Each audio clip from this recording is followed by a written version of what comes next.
Welcome to this video on test-taking strategies. Let's begin. In this video, we will talk about test-taking strategies. Please remember that the single most important test-taking strategy is being well prepared for the test. No amount of test-taking strategies during the test will help you if you don't know the course material. However, there are some test-taking best practices you can employ to maximize your test score. This video will cover two types of strategies. The first type of strategy is question order, and the second type is time usage. Please note that this video is specifically for math, where work must be shown for every problem. There is a different set of strategies for multiple choice questions that will not be covered in this video. So this video assumes that you are not being given a multiple choice test. So let's talk about question order strategies. So just pause for a minute and think about, do you always complete the problems on an exam or a test in the order they are given? Do you skip around? Do you think skipping around is helpful to you, or do you think it takes more time? So just pause the video, think about that for a few seconds, and then unpause it to see what I'm about to say. So one piece of advice is to do a memory dump before even beginning the test. So even before you start the test or even look at any of the questions, you can do a memory dump. So what is a memory dump? What am I talking about? Well, let me show you. So a data dump is pretty much exactly what it sounds like. So let's say I have this example test and I just want to write down all the formulas that I memorized. So let's say some formulas that I memorized are y equals mx plus b, okay? And I will want to remind myself that m stands for the slope and b stands for, oopsies, the y-intercept, okay? And then maybe another thing that I want to remember is how to find the x-intercept. So how to find the x-intercept is I set y equal to 0 and solve. And how to find the y-intercept is to set x equal to 0 and solve. And I don't know, maybe one more thing that I want to remember is that if I have x is equal to some constant, that is a vertical line. So I'll just sketch it really quick for myself. That's kind of messy. Let's fix it really quickly, right? So x equals a, that is the equation of a vertical line, and y equals something, that is the equation of a horizontal line. So again, you can do this anywhere you want. You can also ask your instructor for scratch paper to do this on. You don't have to use up space or real estate on your test if you don't want to. But that's very simply what a data dump looks like. It's just writing down everything that you remember, all the formulas that you might need before you even look at the test. So a second strategy is to tackle easy questions first. So let's pretend that this is the test that we're given, and we want to be strategic in which problem we do first. So it's very possible that if somebody looked at number 1 first, it already seems kind of scary and overwhelming. It's obviously a multi-step problem. So if you look at number 2, there are much fewer steps, right? It's only a 2-step equation. So a good test-taking strategy is to do number 2 first, because it's only a 2-step equation. So if we did that, right, we would do minus 3, minus 3. We would have 2x is equal to 4, divide by 2, x equals 2. So you can go through the test once and do all the problems that seem easier to you. Remember, easy or hard, that's a very subjective measure, right? But you want to do the problems that you can knock out of the park right away without sitting there and thinking. The other nice thing about the strategy is if I do this, right, if I do this 2-step problem, it can kind of get me rolling and get the ball started rolling as far as just remembering how to do things, right? As I do this, I'm like, oh yeah, I want to move all of my variables to one side and all my constants to the other, right? And it starts giving me some sort of confidence. And then, right, when I start remembering, start doing these sorts of things, it kind of helps me get unstuck. So then, right, after I do some of these easier problems like number 2, I might be able to then go back and do something like number 1, where I do have to do stuff like, first of all, do the distributive property like so. And again, it's a multi-step problem that's going to just take me more time. Okay? So the third strategy is to not spend more than 30 seconds, say, staring at a problem and doing nothing. The one thing that you definitely don't want to do on a test is just to waste time. Your time is precious. It's the one commodity that you have, and we want to use it as wisely as possible. So if you're looking at a question and just kind of spinning your wheels and you don't really know how to start, go on to the next question. Sometimes, with anxiety and things, our brains can just kind of get stuck. And sometimes you just have to work those easier questions or skip onto something just to kind of prime the pump and get your wheels spinning again. Okay, so again, don't let yourself sit there and look at a problem without writing something down, because as long as you're just sitting there, if you're thinking about it, right, if you're thinking and processing it, that's fine. But if you're just sitting there and kind of having a small little panic attack on that problem, right, that's not helping you. And as long as you're not writing anything on the paper, it's not earning points for you. So you don't want to just spin your wheels that way. So the next strategy is to use the number of points associated with the problems to help you determine which problems deserve most of your time. So let me show you what I mean. Suppose this is a sample math test. I just totally made it up off the top of my head. So you can see there's two questions, right? Number one is 5 points, number two is 2 points. And most importantly, you can see the total number of points on the exam is 50, right? So let's read number two. It says, write the equation of a vertical line passing through the point 2, 3. So let's pretend that I just am completely blanking. I thought I studied this, but gee golly, I just can't for the life of me remember how to do this. Okay, well, 2 points out of 50, that's 4%. Okay, I can get this problem completely wrong. I can miss all these points and still get an A on this exam. So I don't want to spend 10 minutes staring at this and trying to remember how to do this problem. Instead, I want to move on. So again, this kind of relates back to what I was saying before of not wasting your time just thinking or kind of metaphorically beating your head against the wall. You want to use all the time that you have to do the problems that you know how to do. So I want to talk about this idea. A lot of times people, when they're giving test taking strategies, you'll hear this: don't leave anything blank or answer every question. So just take a minute and think about, in the context of a math exam where you have to show all your work, do you think this is a good piece of advice or not? So just pause the video, reflect on it for a few seconds, and then unpause it.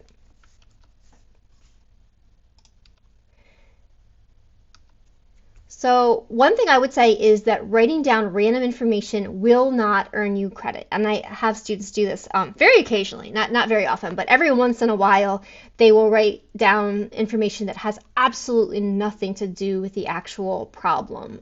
It's math, it's numbers and letters, but it's really not related.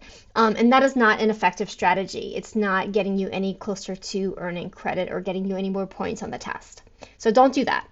However, and this is something that people do forget oftentimes on a math test, is that you can earn credit even if you don't complete the problem. You can still get points, right? Even if you don't get to the final answer, or you get a final answer and it's not correct. Partial credit is a thing, and you definitely want to capitalize on that. So suppose this problem is worth 2 points. So you have two different students, right? Test A and test B. So which question, if you were the teacher grading both of these problems, which of them do you think would earn partial credit and which problem would earn no credit? So pause this video, reflect on that for a second, and then unpause it to see if you're correct. Well, believe it or not, number one, even though it has the correct answer, x equals 2, that is the correct answer, that is not going to earn any points. Because why? Because they didn't show their work. I don't want to know that they can, just make up a number or guess, right? Even if they guess the right answer, I need to see that the student knows the strategies. Conversely, even though on the right-hand side, we see that the student didn't finish, right? They have 2x equals 4. They didn't find x. They didn't finish the problem. They still did the first step correctly. So they demonstrated some knowledge, some understanding of solving linear equations, so they are going to earn credit. So remember, work has to be shown to earn credit, and the work has to support the answer. So if all of your work is leading up to x equals 2, and then at the very end, you let's say, pretend you glanced at a neighbor's paper and you're like, oh, they got 10. I know it's 10. It must be 10, right? Or you do it somehow on your calculator and you find out that the answer is 10. That's not going to give you any credit because all of your work is leading to a different answer. And again, remember, credit can be earned, partial credit, even if your final answer isn't obtained, right? You just run out of time, or you forget the last step or something, or even if you get an answer that is not correct. Okay, so use that partial credit to your advantage to maximize your test score. So instead of saying don't leave anything blank, I would say leave problems blank if you don't even know how to start them. right? In other words, don't write down random meaningless things. Don't just write down a series of letters and numbers that you think might earn credit if you're really lucky, okay? But if you know anything at all regarding a problem, do write it down. Even if it's, let's pretend it's asking you for the slope-intercept form and you remember that formula, write that formula down. Even if you don't know what to do from there, write anything you can write down that is relevant to that problem can potentially earn you partial credit. So do a data dump for every problem. Write everything down that you know. And again, remember, you can still earn points by completing some of the problem. Partial credit is a thing, and it can get you the grade that you want in the course. So I would say, instead of the advice, don't leave anything blank, I think a better piece of advice for this particular sort of exam or test where you're being graded on your work and showing your work is to write down everything you know, even if it's incomplete. So in conclusion, the strategies we have relating to question order are 1, do a memory dump or a data dump before you even start the questions. 2, tackle easy questions first. 3, don't spend more than 30 seconds staring at a problem and doing nothing. 4, use the number of points associated with problems to help you determine which problems deserve most of your time. And number 5, write down everything you know, even if it is incomplete. So now that we have gone over our question order strategies, let us now talk about our time usage strategies. So the first time usage strategy that I'm going to talk about is to read your instructions carefully. Now, if you're like me, sometimes I get excited and I just jump into the problem. It's a very common problem. But sometimes that can have undesired consequences. So let's look at a few examples of what can happen if you don't read the instructions carefully. So this is, believe it or not, something that I see all the time. So let's read the instructions together. It says, write the equation in slope-intercept form. Okay, so we are looking for an equation. Now, if I come all the way down to the end of this problem, the question asks for an equation. Is 0, 2 an equation? Well, even if you've never taken this course before, you can probably say that it's not. It's not an equation, right? Equations usually have variables in them. Unfortunately, 0, 2 is not an equation, it's an ordered pair. So the problem asks the student to rewrite the equation in slope-intercept form. So remember that data dump advice I gave you, right? So one thing, as soon as you see the phrase slope-intercept form, you can be like, aha, slope-intercept form, I know what that is, and write it down. You can get points just for writing down what you know. So the student's final answer should look something like this, but M and B should have actual numbers there. So what happened? What did this student do? Well, what happened is actually this student found the y-intercept. So that is a thing that is asked for in the same chapter where students also learn the skill. But again, they did a thing, they did it correctly, but they just didn't do the thing that was asked for, if that makes sense. Okay? So one of the ways that you can guard against these mistakes is to make sure you do mixed practice when you're studying for a test so that you can master that hidden skill of knowing what you are being asked to do. And I talk about this more when I talk about an exam study plan in some of those other videos. So take some time to watch those videos as well. Another way to guard against this mistake is to reread the problems as you check your answers and make sure you gave the answer that was asked for. So let's look at one more example of not reading the instructions carefully. So this is another problem that I see that I give every semester and that I see.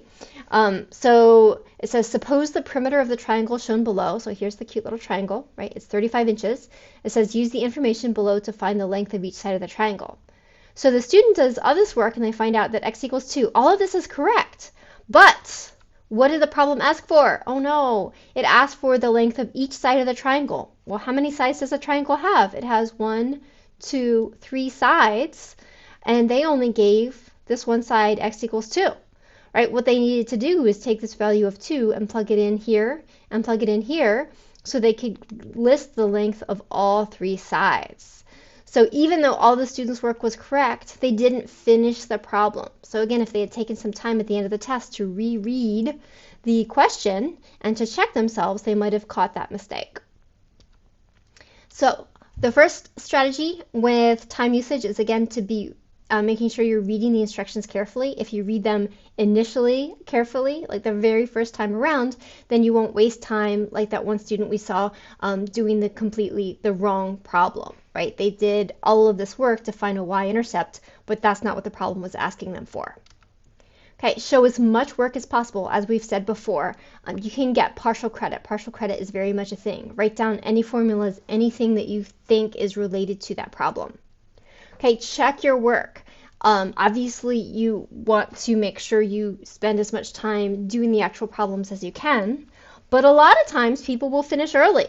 So my fourth piece of advice is to use all of the time you are given, and the time that you have left over after you have completed most or all the problems that you know how to do is to check your work. So again, as you check your work, go through and reread the question. Make sure that you gave the answer that the problem was asking for, that you did what the directions were asking for.